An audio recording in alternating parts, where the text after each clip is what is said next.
नमस्कार, स्वदेश न्यूज देख रहे हैं आप। मैं हूं आपके साथ ऋषभ सोनी और आज बात करेंगे मुख्यमंत्री के समेकित प्रयास की। मध्य प्रदेश सरकार विरासत को सहेजते हुए विकास के पथ पर अग्रसर है। विकास की इस गाथा में आदिवासियों और जनजातियों का कल्याण और उत्थान भी प्रदेश सरकार के संकल्प हैं। इसी प्रतिबद्धता के साथ प्रदेश में जनजाति वर्ग के उत्थान के लिए कार्य किए जा रहे हैं। जनजाति वर्ग एवं उनकी समृद्ध संस्कृति के समग्र विकास और संवर्धन के लिए राज्य सरकार बेहद संवेदनशील है। मुख्यमंत्री डॉक्टर मोहन यादव के प्रयास से जनजातीय समाज के सर्वांगीण विकास के लिए निरंतर काम हो रहे हैं। जनजातीय संस्कृति का विकास और संरक्षण मध्य प्रदेश सरकार का प्रण है। सरकार के प्रयासों से प्रदेश की जनजातियां अपनी मौलिकता के साथ विभिन्न योजनाओं का हाथ थामकर विकास पथ पर अग्रसर हैं। प्रदेश सरकार द्वारा विशेष पिछड़ी जनजातियों के लिए कई योजनाएं अलग से चलाई जा रही हैं। आदिवासी और जनजातीय लोगों की पुरा संस्कृति के संरक्षण और समयानुकूल विकास के लिए सरकार द्वारा अनेक नवाचारी कदम उठाए जा रहे हैं। सरकार के प्रयासों से ही जनजाति वर्ग के विद्यार्थी, युवा, खिलाड़ी और कलाकार अब विकास की एक नई राह पर चल पड़े हैं। जनजातियों को पेसा एक्ट के जरिए अधिकार संपन्न बनाकर सरकार ने एक अभिनव पहल की। इसका सकारात्मक प्रभाव अब समाज में देखने को मिल रहा है। इसी क्रम में मुख्यमंत्री डॉक्टर मोहन यादव शहडोल जिले के ब्यौहारी में भगवान बिरसा मुंडा की पुण्यतिथि के अवसर पर आयोजित कोल जनजातीय सम्मेलन में शामिल होंगे, जहां मुख्यमंत्री डॉक्टर मोहन यादव 80 करोड़ रुपए से ज्यादा लागत के 55 विकास कार्यों का लोकार्पण और 250 करोड़ रुपए से ज्यादा लागत के 52 विकास कार्यों का भूमि पूजन करेंगे। मुख्यमंत्री विभिन्न योजनाओं के हितग्राहियों को हित लाभ भी वितरित करेंगे। ये सम्मेलन राज्य सरकार की जनजातीय समुदायों के समावेशी विकास और उत्थान के लिए प्रतिबद्धता को दर्शाता है। देखिए, आंगनवाड़ियों के लिए काफ़ी कुछ किया है हम लोगों ने, और आने वाले समय में जैसे हमारे देश के मुखियानंद नरेंद्र भाई मोदी ने जो विशेष पिछड़ी जातियां हैं, जनमन के माध्यम से वहाँ उन क्षेत्रों में अलग से आंगनवाड़ी बनाने का काम और सारी चीज़ें करी, और हम भी आने वाले समय में जहाँ भी भवन नहीं है, भवन बनाने का काम और अच्छा करने का कोशिश कर रहे हैं। दावा करना बात कुछ और होती है और हकीकत बात कुछ और होती है। अब वो दावा कर रही हैं, लेकिन हकीकत क्या है? आदिवासियों की आज स्थिति क्या है? पिछले 20 सालों में कई योजनाएं लागू की, कई योजनाओं की घोषणा की, लेकिन ज़मीन की धरातल पे कितनी चली? और आप बताइए, जो अनुसूचित जनजाति का जो बजट है वो कितना खर्च होता है? लगातार राशि कम होती जा रही है। आज चाहे उनके स्कूल जो संचालित हो रहे हैं उनकी हालत देख लीजिए, हॉस्टल्स की हालत देख लीजिए। तो ये हम पूरा मध्य प्रदेश का जब सिनारियो उठाएंगे, आज भी आदिवासी बहुत पीछे, कौल समाज की बात करते हैं, सहरिया समाज की बात करते हैं, बेगा समाज, जो कि आज विलुप्त बहुत सी समाज हो रहे हैं, वो और कठिनाइयों में हैं। उनके उत्थान की आवश्यकता है। उनकी जितनी परसेंटेज नौकरियां लगनी वो लग नहीं पा रही हैं। तो निश्चित रूप से वादा करना, घोषणा करना अलग बात है और ज़मीन पर उसको धरातल पर उतारना अलग बात है। भारतीय जनता पार्टी ज़मीन पर नहीं उतार पा रही। वो आदिवासी के नाम पे वोट तो मांगती है, लेकिन उनकी भलाई नहीं कर पा रही। तो जनजातियों के विकास के लिए अब राज्य सरकार लगातार प्रयासरत है। इसको लेकर आज मुख्यमंत्री डॉक्टर मोहन यादव एक कार्यक्रम में भी शामिल होंगे और करोड़ों रुपए के विकास कार्यों का भूमि पूजन भी करेंगे और इसी के साथ शिलान्यास भी करेंगे, लोकार्पण भी करने वाले हैं। हमारे साथ कुछ मेहमान जुड़ रहे हैं इस पर परिचर्चा करने के लिए। उनका परिचय आपसे करवा देते हैं। बीजेपी प्रवक्ता सत्येंद्र जैन हमारे साथ परिचर्चा में शामिल हो रहे हैं और वरिष्ठ पत्रकार रमेश शर्मा भी हमारे साथ हैं। दोनों मेहमानों का बहुत बहुत स्वागत। और परिचर्चा की शुरुआत सत्येंद्र जी मैं आपसे ही करूंगा। अब सरकार विरासत से विकास की तरफ ध्यान दे रही थी, पर्यटन को अब बढ़ावा दे रही है और इसी के साथ कुछ दिन पहले हमने देखा जिस तरीके से नवोदय विद्यालयों को भी अब सरकार संस्कृति के साथ आगे बढ़ाने की कोशिश कर रही है। अब एक बड़ा कदम मध्य प्रदेश की सरकार ने उठाया है। मुख्यमंत्री डॉक्टर मोहन यादव आज जनजातीय वर्ग के लिए भी एक अहम पहल कर रहे हैं। करोड़ों रुपए के विकास कार्यों का भूमि पूजन कर रहे हैं, करोड़ों रुपए की सौगात देंगे। इससे परिवर्तन क्या आएगा जनजातीय विभाग में? जनजातीय जो लोग हैं उनके जीवन में क्या परिवर्तन आने वाला है? सत्येंद्र जी सुन पा रहे हैं? जनजाति वर्ग के जी हाँ, मुझे आवाज आ रही है। जी मेरी सर। आवाज आपको आ रही है? जी आ रही है, बोलिए। देखिए, हमने, हमारी सरकार का मूल मंत्र ही है कि आत्म सर्वभूतेषु या पश्यति पंडिता। तो हमारे जैसे ही सभी लोग हो जाएं और सभी सुखी हो, सभी सभी निरोग रहे, जो हमारे यहाँ कहा गया है, वही हमारा मूल मंत्र है, सर्वे भवन्तु सुखिनः, सर्वे सन्तु निरामया।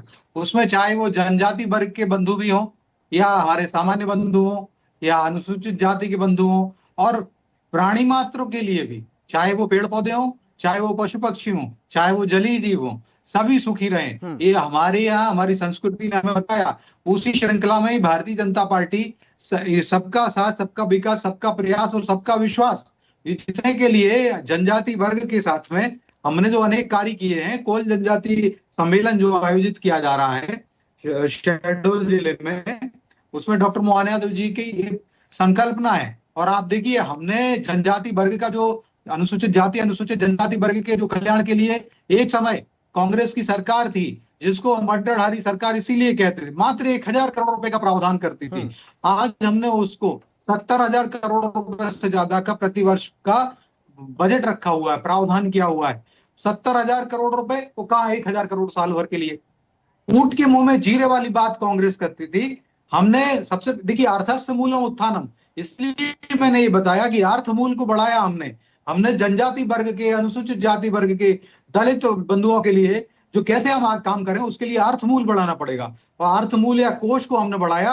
आज हम 70,000 करोड़ रुपए से ज्यादा की राशि मध्य प्रदेश की सरकार जनजाति वर्ग के लिए कर रही है। और आज भी लगभग 80 करोड़ से ज्यादा के वहां पर विकास के कार्य होना है और लोकार्पण भी होना है। और जिस प्रकार से अभी आप देखिए, पचमढ़ी में जो डेस्टिनेशन कैबिनेट हुई, उस डेस्टिनेशन कैबिनेट में जनजाति वर्ग के जो महानायक रहे, जिन्होंने तात्या टोपे को सहयोग किया, और भारतीय स्वतंत्रता का आंदोलन जो 1857 की क्रांति, उसमें कंधे से कंधा मिलाकर के साथ दिया, ऐसे महाराजा भगत सिंह जी को, वो उनके नाम पर वहां एक विद्यालय का नाम रखा गया। और साथ ही साथ जो अभ्यारण्य है उसका नाम भी वहां पर किया गया। वो जनजाति वर्ग से आते हैं। और चाहे वो रानी कमलापति हो, चाहे वो भगवान बिरसा मुंडा हो, भगवान बिरसा मुंडा का जो जन्म जयंती का जो हमने राष्ट्रीय जनजाति गौरव दिवस के नाम से मनाने का काम किया, और राष्ट्रीय अवकाश दिया जा रहा है उस पर 15 नवंबर को। तो ये सौभाग्य भी भारतीय जनता पार्टी को प्राप्त हुआ, माननीय प्रधानमंत्री श्री नरेंद्र मोदी जी को। मान लीजिए, कांग्रेस की सरकार 56-57 साल देश में शासन किया, और साथ कांग्रेस के प्रधानमंत्री सोते रहे, कांग्रेस सोती रही। कुंभकर्ण तो 6 महीने सोता था। सोचिए, अभी कुछ कर नहीं पाए हमने मात्र 21-22। अच्छा सत्येंद्र जी, एक सवाल मैं आपसे करना चाहूंगा। देते थे सत्येंद्र जी, केंद्र का जो बजट था, और आज हमारा बजट लगभग 1.5 लाख करोड़ का है। ठीक है, केंद्र का। बहुत अच्छी बात है। जी, सत्येंद्र जी, एक सवाल मैं आपसे करना चाहूंगा। देखिए, चाहे जितने विकास के वादे कर लिए जाएं, चाहे तमाम सुविधाएं और तमाम योजनाओं को जनजाति वर्ग तक पहुंचाने की बात कर ली जाए, लेकिन जब तक जनजाति वर्ग के लिए बेहतर शिक्षा की व्यवस्था नहीं हो जाती, मुझे नहीं लगता कि बेहतर तरीके से विकास होगा। तो जनजाति वर्ग के लिए, आदिवासी समाज के लिए शिक्षा की क्या व्यवस्था है सरकार की तरफ से? देखिए, जनजाति विभाग है हमारा। जनजाति विभाग के द्वारा जनजाति जो एरिया है, ट्राइबल ब्लॉक्स हैं, वहां पर शिक्षण संस्थान चलाए जा रहे हैं, और उसमें शिक्षक, हजारों शिक्षक भी हैं वहां पर। और साथ ही साथ आपको मैं बता देता हूं कि विदेश में अध्ययन करने के लिए भी हम उनको स्कॉलरशिप देते हैं। अगर अक्टूबर नवंबर के महीने में हमारे मुख्यमंत्री डॉक्टर मोहन यादव जी ने एक ऐसे ही सम्मेलन में, शैक्षणिक अभियान में, ऐसे के अनेक विद्यार्थी हैं जो विदेश में पढ़ रहे हैं और जो यूपीएससी की तैयारी कर रहे हैं, उन सब के लिए भी प्रशिक्षण में जो बहुत लाखों रुपए की राशि देने का काम हमारी सरकार कर रही है। और साथ ही साथ जो शिक्षा की जो बात कही आपने, शिक्षा का बजट मात्र 2000 करोड़ रुपए से भी कम था 2003 में, जब कांग्रेस की सरकार थी मध्य प्रदेश का। आज हमारा वो शिक्षा का बजट 45,000 करोड़ रुपए से ज्यादा का है, शैक्षणिक कार्यों में हम दे रहे हैं। तो ये हमारा स्केल है, ये हमारा परिमाण है, ये हमारा आयतन है। आप देखिए, वॉल्यूम देखिए, कहाँ 2000 करोड़ रुपए और कहाँ 45,000 करोड़ रुपए। और आज यही कारण है कि आज मध्य प्रदेश में शैक्षणिक जो विकास हुआ है, पहले मध्य प्रदेश का समय सभी राज्यों और यूनियन टेरिटरीज में सबसे आखिरी का नंबर आया करता था। आज टॉप के 5 राज्यों में मध्य प्रदेश का शिक्षा में स्तर आ गया है। आप देखिए, अमेरिका जैसे बड़े बड़े विदेशों की संस्थान भी, अभी मंदसौर रतलाम का हमारा मालवा क्षेत्र का एक स्कूल है, उसको उन्होंने चुना। और मध्य भारत के जो रैंकिंग है उसमें टॉप 5 राज्यों में शैक्षणिक दृष्टि से मध्य प्रदेश है। आज हम लाखों बच्चों को शिक्षा, जो मेधावी छात्रवृत्ति योजना का लाभ दे रहे हैं। अभी हमने स्कूटी भी दी हुई, लगभग 8,000 स्कूटी हमारी जो बेटियों को दी हुई है डॉक्टर मोहन यादव जी ने। जो कांग्रेस बड़ा ढोल पीट रही थी कि स्कूटी नहीं बांटेंगे, स्कूटी वाली योजना बंद कर दी, तो हमने ऐसी तो कुल मिला के स्कूटी जनजाति लगभग वर्ग के लिए, 8,000 आदिवासी वर्ग के लिए छात्राओं को सरकार दी ने हुई जो है। भी वादे किए थे वो उन तक पहुंचाए हैं और तमाम योजनाओं का लाभ भी जनजाति तक पहुंचाने की कोशिश की जा रही है। ठीक है, वरिष्ठ पत्रकार रमेश जी हमारे साथ जुड़े हैं, जी, उन्हें भी जी। पर चर्चा में शामिल कर लेते हैं। सर, वरिष्ठ पत्रकार होने के नाते मध्य प्रदेश की राजनीति के साथ साथ मध्य प्रदेश की भूभाग को, जनजाति वर्ग को, आदिवासी क्षेत्र को बखूबी आप जानते हैं। मध्य प्रदेश एक ऐसा प्रदेश है जहां पर सबसे ज्यादा आदिवासी वर्ग रहते हैं। भील, भिलाला, सहरिया, भारिया, तमाम सारे आदिवासी हैं। सरकार पहल कर रही है, शिक्षा की बात कर ली जाए, तमाम सरकारी योजनाओं की बात कर ली जाए, सरकार जनजाति वर्ग तक, आदिवासी वर्ग तक ये योजनाएं पहुंचाने की कोशिश कर रही है। अब तो शिक्षा भी बेहतर तरीके से होगी। क्या परिवर्तन आएगा जनजाति वर्ग में सरकार के इन प्रयासों से? देखिए, स्वाभाविक रूप से सरकार के इन प्रयासों से जनजातीय वर्ग में जागृति आ रही है और कहीं ना कहीं उनकी जो आर्थिक स्थिति है, उनका जो जीवन स्तर है, उसमें भी सुधार हो रहा है और वो नगरों से जोड़ रहे हैं। सरकार की अपनी योजनाएं, सबसे एक बात उसमें जो सरकार की मुझे सबसे ज्यादा अच्छी लगी, मोटे तौर पर विकास के लिए बहुत आवश्यक है व्यक्ति के मनोबल को उठना।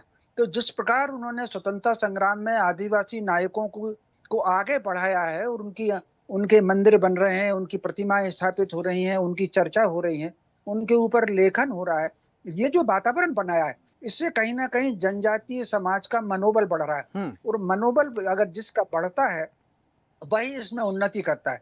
लेकिन उसमें एक बात की बहुत आवश्यक है जिस पर विचार होना चाहिए, ये विचार सरकार के स्तर पर भी हो और समाज के स्तर पर भी हो। आने वाले समय की चुनौतियां क्या हैं? आने वाले समय की चुनौतियां ऐसी हैं कि इसमें कहीं ना कहीं रोजगार मिलना नहीं, जो डिग्रियां हैं वो बहुत ज्यादा उपयोगी नहीं होगी। भारत में अगर समृद्धि रही है कभी, जो सोने की चिड़िया रही है, उसमें जनजातीय समाज का बहुत महत्वपूर्ण योगदान था। अधिकांश शिल्प कलाएं हमारी वनों में थी, वनोपज के आधार पर जो उत्पादन होता था, उस आधार पर हमको जो जाते थे और बिल्कुल, देखिए रमेश जी, प्रयास लगातार सरकार के हो रहे हैं और ये सरकार के प्रयास जमीनी स्तर पर दिखाई भी देते हैं। बहुत शुक्रिया रमेश जी हमारे साथ जुड़ने के लिए, और बीजेपी प्रवक्ता सत्येंद्र जी हमारे साथ जुड़े थे। दोनों मेहमानों का हमारे साथ जुड़ने के लिए बहुत बहुत शुक्रिया। और ऐसी ही ताजा खबरों के लिए लाइक, फॉलो और यूट्यूब पर सब्सक्राइब कर बेल आइकन जरूर दबाइए और हर अपडेट के लिए विजिट कीजिए स्वदेशलाइव.com।